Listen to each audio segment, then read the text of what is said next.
കോഴിക്കോട് വടകരയിൽ കാരവനിൽ വിഷവാതകം ശ്വസിച്ച 2 യുവാക്കൾ മരിച്ച സംഭവത്തിൽ വാഹനത്തിൽ വിദഗ്ധ സംഘം പരിശോധന നടത്തും. ഇന്നാണ് പരിശോധന. കാരവൻ്റെ ഉള്ളിൽ എങ്ങനെ കാർബൺ മോണോക്സൈഡ് എത്തി എന്നാണ് വിദഗ്ധർ പരിശോധിക്കുക. വിവരങ്ങളുമായി സമീർ സി മുഹമ്മദ് ചേരുന്നു. പറയൂ സമീർ.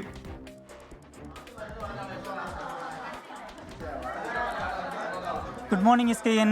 കഴിഞ്ഞ 25-നാണ് ഇത്തരമൊരു സംഭവം ഉണ്ടായത്. വടകരയിലെ കാരവാനിൽ 2 യുവാക്കളെ മരിച്ച നിലയിൽ കണ്ടെത്തുകയായിരുന്നു. സംഭവവുമായി ബന്ധപ്പെട്ട് നടത്തിയ പരിശോധനയിലാണ് കാർബൺ മോണോക്സൈഡ് അകത്തു ചെന്നതാണ് ഇവരുടെ മരണത്തിന് ഇടയാക്കിയത് എന്ന് കണ്ടെത്തിയത്. പോസ്റ്റ്മോർട്ടം റിപ്പോർട്ടിലാണ് അത്തരം കാര്യങ്ങൾ വ്യക്തമായിരുന്നത്.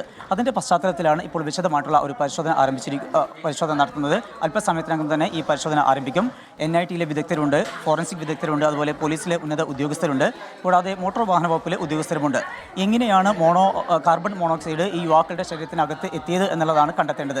അവർ AC പ്രവർത്തിപ്പിച്ചുകൊണ്ടാണ് ഈ വാഹനത്തിൽ കടന്നിരുന്നത്. അങ്ങനെ ആ ഉറങ്ങുന്ന വേളയിലാണ് 2 പേർക്കും മരണം സംഭവിക്കുകയും ചെയ്തത്. അതിൻ്റെ അടിസ്ഥാനത്തിലാണ് ഈ വിശദമായിട്ടുള്ള പരിശോധന. ഈ റിപ്പോർട്ട് ഈ മാസം തന്നെ വിദഗ്ധർക്ക് കൈമാറും. അതിനുശേഷമായിരിക്കും തുടർ നടപടികൾ ഉണ്ടാവുക. ഒപ്പം തന്നെ ഈ പരിശോധനയിൽ ഭാരത് ബെൻസിൻ്റെ ഉദ്യോഗസ്ഥരും എത്തുന്നുണ്ട്. അവരും എത്തിക്കൊണ്ടായിരിക്കും ഈ പരിശോധന പൂർത്തീകരിക്കുന്നത്. എന്തായാലും 2 പേരാണ്, മലപ്പുറം സ്വദേശിയായിട്ടുള്ള മനോജ്, അതുപോലെ തന്നെ കാസർഗോഡ് സ്വദേശിയായിട്ടുള്ള ജോയൽ എന്നിവരാണ്. ഈ 2 പേരാണ് മരണപ്പെട്ടിരുന്നത്. അതുമായി ബന്ധപ്പെട്ടാണ് ഇപ്പോൾ പരിശോധന ആരംഭിക്കുന്നത്. SKN. സമീർ സി മുഹമ്മദാണ് വിവരങ്ങൾ നൽകിയത്.